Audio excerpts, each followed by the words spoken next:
también he leído ese tipo de relaciones, pero creo que lo que abarca el compañero es el sí el relacionar el momento de la creación de estos instrumentos al momento en el que yo le voy a crear en relación al pelo. Creo que es eso lo que está diciendo el compañero. Y otra cosa es lo que sí se me hace como que es cierto, y eso es algo que no se puede decir. Pero te recuerda mucho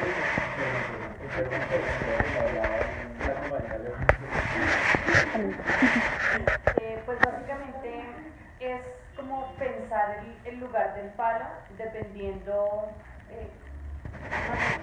el significado del palo también es histórico y también es geográfico un poco. Entonces obedece a unas culturas particulares, digamos, no es lo mismo como se piensa en la cultura azteca el palo a como se piensa en la cultura andina, ¿sí?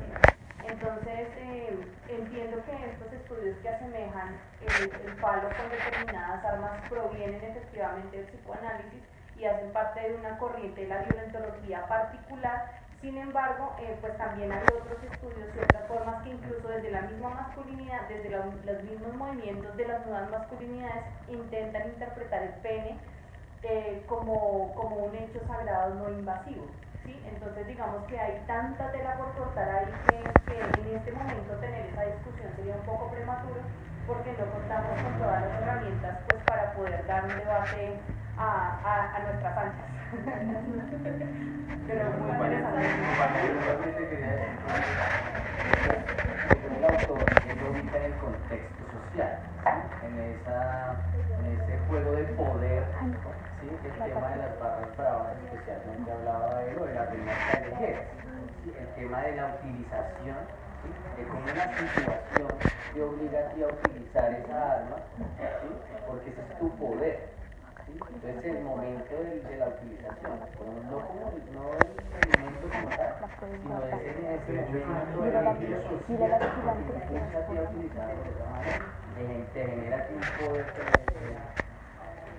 pero no como el elemento.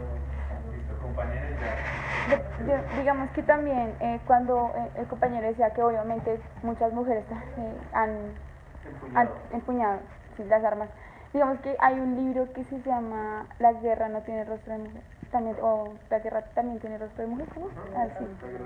Sí. Y digamos ahí es como toda la recopilación de la Segunda Guerra Mundial, donde muchas mujeres fueron a la guerra, pero en el momento en que se terminó la guerra, ellas no podían hablar de eso, era prohibido. Entonces cuando esta autora, que ella es como la que les saca las palabras a las mujeres dicen, no, es que nosotras cuando volvimos de la guerra, nosotras tuvimos que volver al hogar, ¿sí? Y no nos condecoraban a muchas porque era ver como la otra cara.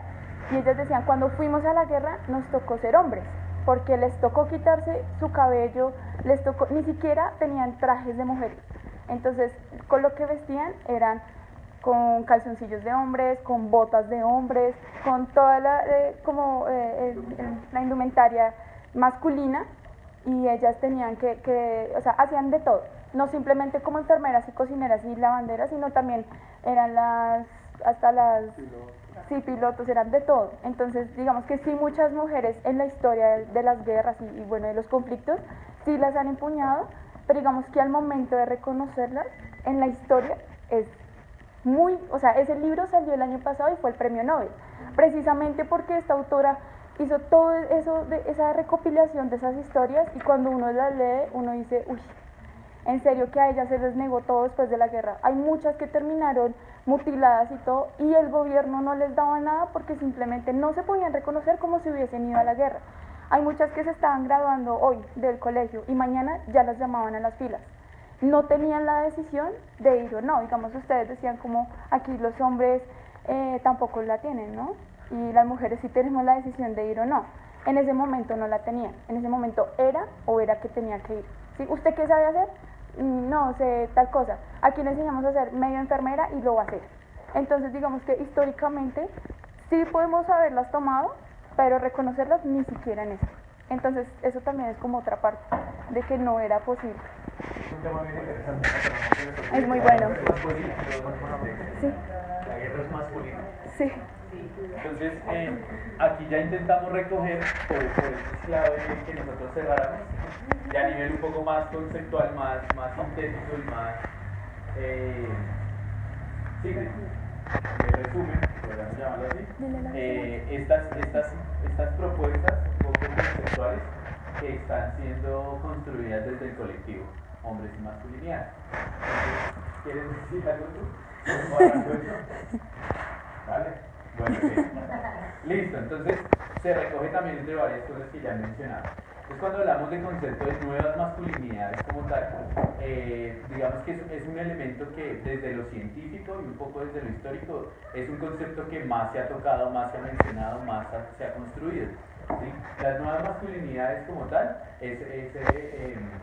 teóricamente y en las tesis y digamos que dentro de lo cotidiano es el término más utilizado, que a su vez ya hay cierta discusión frente al concepto, por lo que ustedes ya mencionaban, y es que la malinterpretación de nuevo o desde la misma concepción de nuevo es algo quizás diferente, ¿sí? Algo que sea poco fuera de lo normal o de lo tradicional. Entonces claro, ahí caben, digamos, están aliadas, ahí tenemos por ejemplo, las generaciones juveniles, cuando empiezan a surgir estas nuevas generaciones, claro, ya los jóvenes hombres pueden usar aretes, pueden usar camisetas rosadas, pueden cocinar, pueden no gustarles el fútbol, entonces van un poco, no sé si transformando, pero sí modificando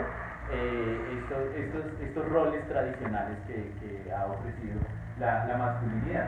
Entonces, digamos que bueno, hay otros elementos, como por ejemplo, que ya empieza a asumirse realmente o a evidenciar una violencia contra las mujeres, ya hay de pronto una aceptación desde lo sexoafectivo, no necesariamente heterosexual, ¿sí? Empiezan a surgir una cantidad de elementos un poco más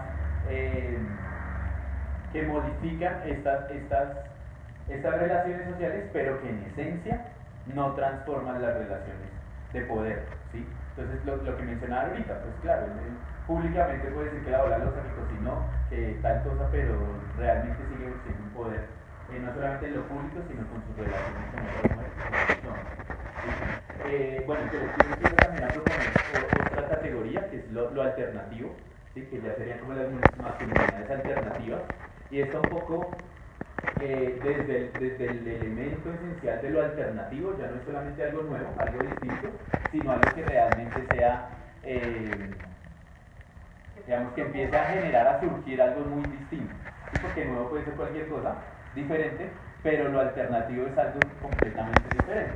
Entonces ya empieza a tener de hecho una conciencia un poco más crítica ya, bueno, por ejemplo se menciona, invita al reto, a la distancia, a la discrepancia, ¿sí? de como tal la experiencia patriarcal. Entonces ahí sí se logra un poco tener cierta conciencia, ¿sí? Como generar, ¿cómo logramos? Es que la grabadora está en la silla y ahí no se te escucha nada. Qué pena. Ah, ok. Entonces para que la suba la persona.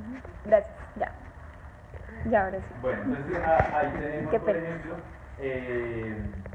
que se emplea, por ejemplo, a nivel científico, esta ya es un poco más, es menos usada la categoría alternativo, pero sí invita un poco ya a la postura más crítica, y es cuando los hombres empiezan a cuestionar o a tener estas mismas acciones desde los mismos, pero un poco más conscientes, ¿sí? Al decir no porque está de moda lo que hacían, sino porque realmente asumo que por ejemplo, lo doméstico es una corresponsabilidad y no algo que me va a poner en una superioridad, ¿sí?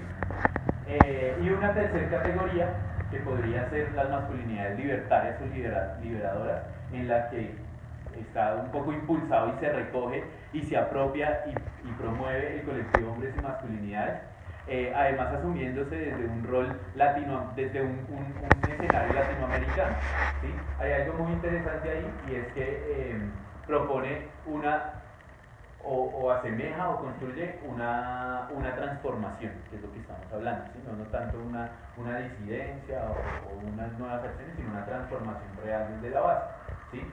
Hay algo muy interesante ahí también, y es que el escenario latinoamericano concibe unas herramientas desde la liberación, desde la libertad, que es como estas grandes teorías latinoamericanas han ido desarrollando, ¿sí? Como por ejemplo la educación libertaria, que propone Paulo Freire, está la teología de la liberación, la filosofía de la liberación, el teatro del oprimido también, como todas estas apuestas y que terminan recogiendo y construyendo lo que hoy llamamos la epistemología del sur, ¿sí? Que en este sentido, algo muy interesante también es que permite leer a hombres y a mujeres desde una postura igualitaria de opresión, ¿sí? Es decir, aunque dentro de este mismo sistema las mujeres son oprimidas por los hombres, pero mujeres y hombres estamos oprimidos ya desde otros marcos un poco más amplios, más sistemáticos, más estructurales, como lo político, lo económico, lo social, lo cultural, ¿sí? Y esto implica un poco cómo entonces asumimos que la masculinidad un poco nos va a liberar, ¿sí?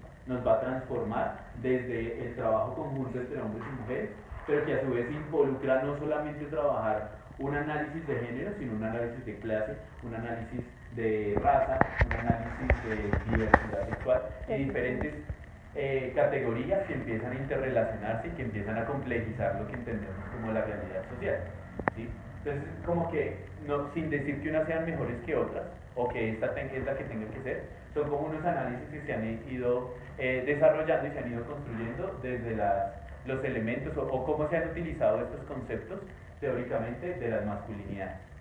¿Sí? No sé si haya preguntas. Bueno, tú tienes. No, agregarles que viene el concepto que utiliza el autor, que ustedes analizaron, y miren cómo se agrega, ¿no? Hay masculinidades nuevas, hay masculinidades alternativas, masculinidades libertarias, y el autor denomina masculinidades críticas. Masculinidades críticas, ¿no? Hay varios elementos. Y dos, esta categoría de nuevas siempre va a ser una relación como con la subjetividad. Mientras que esta libertaria tiene que ver no solamente con transformaciones de la individualidad, de la subjetividad, sino de lo colectivo y de lo estructural. De lo estructural involucra todo lo que tú dijiste, toda la cultura. Por eso los medios de comunicación allá, por eso los cambios y las transformaciones que tienen que darse en la cultura. Sí. Fundamentalmente en la cultura. Entonces, preguntas, comentarios. ¿No? Bueno, entonces, los nuevos. Sí, digamos que podemos aquí un poco cerrar. Bueno, en el ánimo de cerrar, decirles que aunque estuvimos en subgrupos, les vamos a enviar por correo todas las lecturas, ¿sí? Para que la puedan estudiar. Y no solamente el textico corto, sino todos los documentos completos. También les vamos a enviar de pronto fotos de esto que también gráficamente nos puede lucidar toda la información.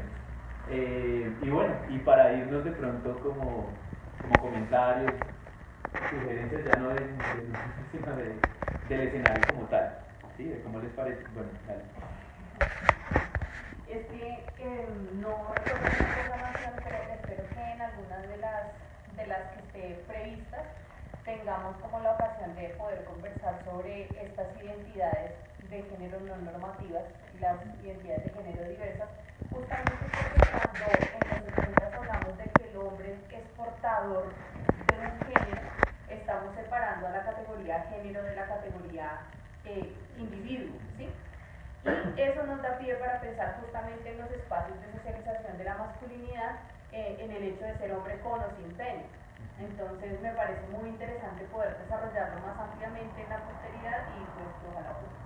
Sí, nuevamente ese es el escenario que vamos a tener el domingo, que el domingo va a ser ya, este domingo, que ya no va a ser tan hablado, sino más bien sentido.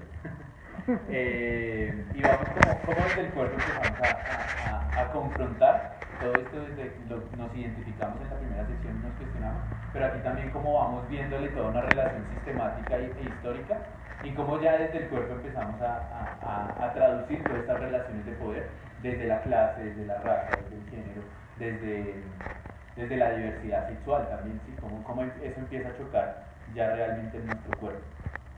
Okay. Bueno, pues ahora sí nuevamente comentarios ya sobre la sesión en general, ¿sí?